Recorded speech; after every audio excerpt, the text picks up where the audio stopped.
राष्ट्रवादी काँग्रेस शरदचंद्र पवार हे केवळ राज्यसभा निवडणुकीपुरतं नाव असल्याचं म्हणणाऱ्या पटेल यांना संजय राऊत यांनी उत्तर दिले। प्रफुल्ल पटेल यांचं वक्तव्य मगरुरीचं आहे अशी टीका राऊत यांनी केली आहे। शरद पवार गटाच्या पक्षाला निवडणूक आयोगाने दिलेलं नाव तात्पुरतं आहे, जेव्हा कायमस्वरूपी नाव मिळेल त्यावेळी प्रतिक्रिया देईन असं अजित पवार गटाचे खासदार प्रफुल्ल पटेल म्हणाले होते। यावर निवडणूक आयोग तुमच्या खिशात आहे का असा सवाल संजय राऊत यांनी केलाय।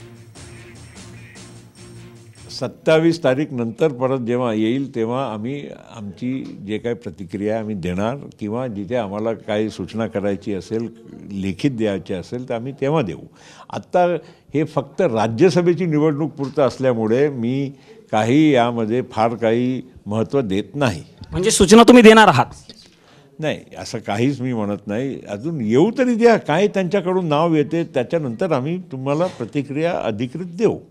या 3 नावातलं एक नाव भारतीय निवडणूक आयोगानं दिल्यावर आता प्रफुल्ल पटेल किंवा अन्य कोणी म्हणजे याचा अर्थ असा आहे की तुमच्या खिशात आहे का निवडणूक आयोग?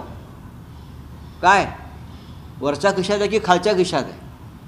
ही तुमची भाषा जी आहे ना ही मगरुरीची, ही फार काळ टिकणार नाही।